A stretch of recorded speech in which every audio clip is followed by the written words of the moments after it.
विद्यार्थी मित्रों, आज मैं वीडी सिंह 11th क्लास के चैप्टर नंबर 1 के दूसरे लेक्चर के बारे में चर्चा करूंगा। आप लोगों ने पिछले लेक्चर में पढ़ा कि सजीवों का मूलभूत गुणधर्म वृद्धि और प्रजनन हो सकता है, परंतु तीसरा एक लक्षण जो कि बहुत ही महत्वपूर्ण है, उपापचय, जिसकी चर्चा हम आज करेंगे। उपापचय एक महत्वपूर्ण लक्षण है जो कि वृद्धि में हमने ऐसा नहीं कहा था।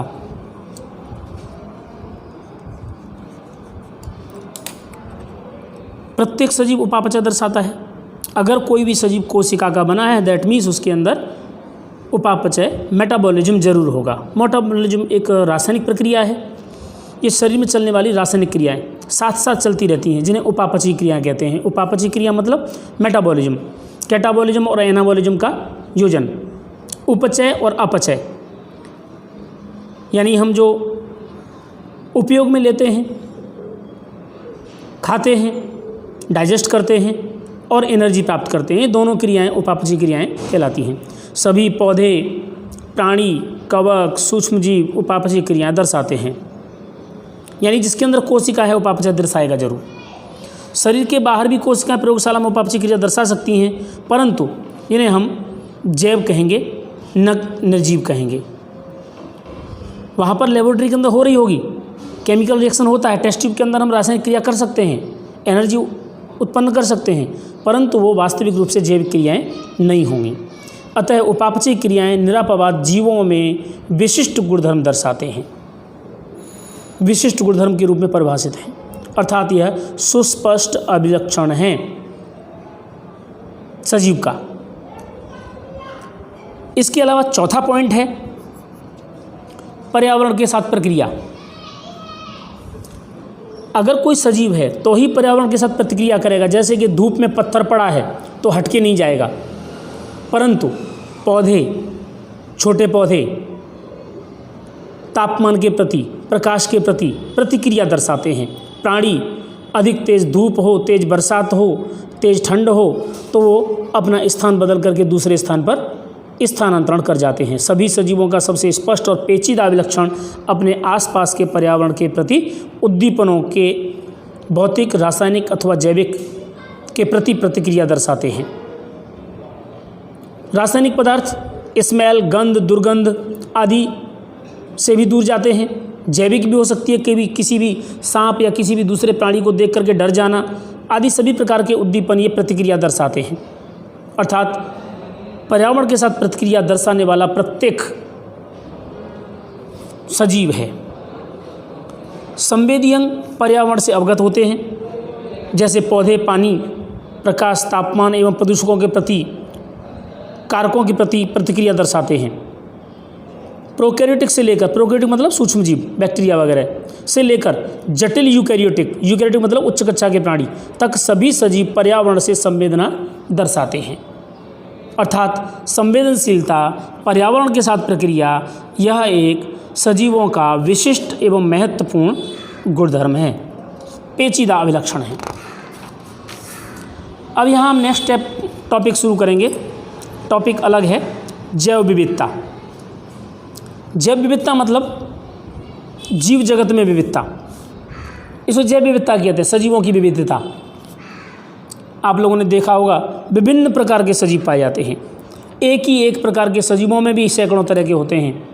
चिड़िया देखी होंगी, चिड़िया के सैकड़ों प्रकार होते हैं। कुत्ते देखे होंगे तुम लोगों ने, कुत्तों के बहुत सारे प्रकार हैं, कुछ वाइट, ब्लैक, डॉबरमैन, अल्सेशियन, पामोलिन, पग, बहुत सारे तरह के होते हैं। यानी है तो कुत्ता ही, लेकिन विविधता उनमें भी है। तो सभी सजीव, यदि आप अपने आसपास वातावरण में देखें तो अनेक प्रकार के सजीव, जैसे कि छोटे पौधे, कीट, पक्षी, पालतू तथा अन्य प्राणी एवं सूक्ष्मजीव जो आंखों से नहीं दिखते वो भी, परंतु आपके आसपास ही होते हैं।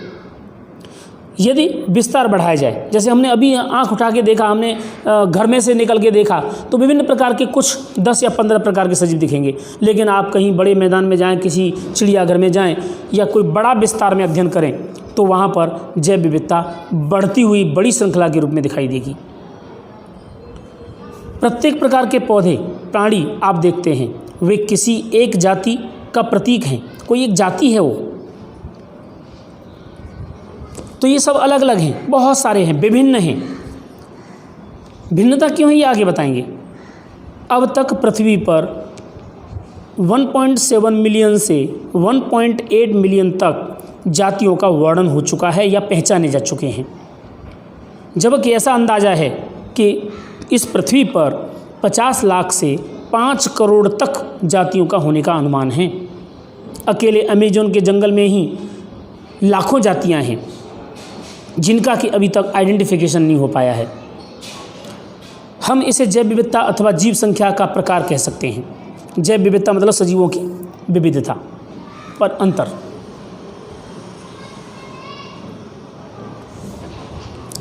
यह संख्या 5 करोड़ से 50 लाख से 5 करोड़ तक हो सकती है। इतनी अधिक विविधता का अध्ययन एवं पहचान कठिन है, क्योंकि इनका स्थानिक नाम देश बदलने पर बदल जाता है। अब मान लीजिए सारे लोगों का किसी एक गांव में सारे लोगों का नाम पप्पू, मुन्ना, गुड्डू, गुड्डी, कालू आदि रख दिया जाए, तो कुछ समय में ऐसा हो जाएगा कि उनको पहचानना मुश्किल हो जाएगा, क्योंकि उसके पापा का नाम भी कालू होगा, कालू का पुत्र मुन्ना, कहीं दूसरी जगह मुन्ना का पुत्र कालू होगा, सब गड़बड़ हो जाएगा। इसीलिए सबका नाम देना बहुत ज़रूरी है। बिल्कुल इसी प्रकार से सारे प्राणियों का अलग अलग नाम देना ज़रूरी है। नाम देने की इस पद्धति को हम नाम पद्धति कहते हैं। एक पद्धति होती है नाम देने की, क्योंकि बिना पद्धति के नाम नहीं दे सकते, और नहीं तो जैसे हो जाएगा वैसे मैंने अभी बताया कालू, मुन्ना इत्यादि। तो यहाँ पर हम सजीवों की पहचान के लिए कुछ आगे बताएं आपको। तो इसमें सजीवों की निश्चित पहचान करने के लिए वैज्ञानिक नाम देना आवश्यक है।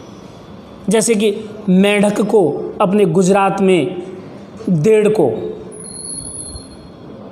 अपने यूपी में मेंढक, इंग्लिश में फ्रॉग एटसेट्रा, अलग अलग स्टेट में अलग अलग लोग अलग अलग नाम से पुकारते हैं। अगर इसी तरह से नामों से पुकारे जाने लगें तो हम कन्फ्यूजन में हो जाएंगे कि कौन से प्राणी की बात कर रहे हैं। इसीलिए एक इंटरनेशनल यूनियन ने सर्वसम्मति से एक नियम बनाया और वैज्ञानिक नाम देने की योजना बनाई। कई देशों के लोग यहाँ पर एकत्र हुए और उन लोगों ने इकट्ठे होकर के एक पद्धति बनाई। जिस प्रकार से आप लोगों ने देखा होगा कि आप सब ईमेल आईडी बनाते हैं, तो ईमेल आईडी एक बार अगर किसी की वो बनी हुई है उसी तरह की, तो वो एक्सेप्ट नहीं करता, बोलता है बार बार के ऑलरेडी एग्जिस्टेड, तो आपको ऐसी ईमेल आईडी बनानी पड़ती है जैसी किसी की ना हो इस विश्व में। वैश्विक हो गया, बिल्कुल सेम टू सेम। इसी प्रकार से हम किसी भी प्राणी के नाम देने के लिए एक निश्चित पद्धति का उपयोग करते हैं, जैसे international code of botanical nomenclature. अगर किसी प्लांट का नाम देना है, किसी वनस्पति का नाम देना है, पौधे का नाम देना है, तो उसके लिए international code of botanical nomenclature द्वारा दिया जाता है। जैसे मान लीजिए हमको कोई छोटा सा कीड़ा मिल गया और उसका हमने देखा अगर ये तो नया लग रहा है, इस पर प्रयोग कर डालते हैं और इसका नाम दे देते हैं, लेकिन उसका नाम देने जाओगे कैरेक्टर के साथ तो वहाँ तुमको ऑलरेडी नाम मिलेगा कि भाई ये नाम तो दिया जा चुका है, तो वो चीज़ ऐसा हो जाएगा कि हाँ खोज हो चुकी है। इसी तरह प्राणी वर्गीकरण के लिए भी यहाँ पर नाम है international code of zoological nomenclature, ICZN, ICBN। इस तरह की दो ब्रांचें, दो प्राणी और वनस्पतियों के नामकरण के लिए ये उपयोग में ली जाती हैं।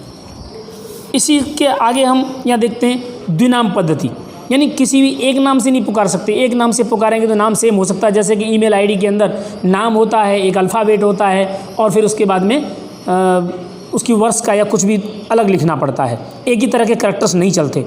बिल्कुल इसी प्रकार से द्विनाम पद्धति में बाइनोमिनल सिस्टम में दो नाम होते हैं। इस प्रणाली को कैरोलस लिनियस ने सुझाया।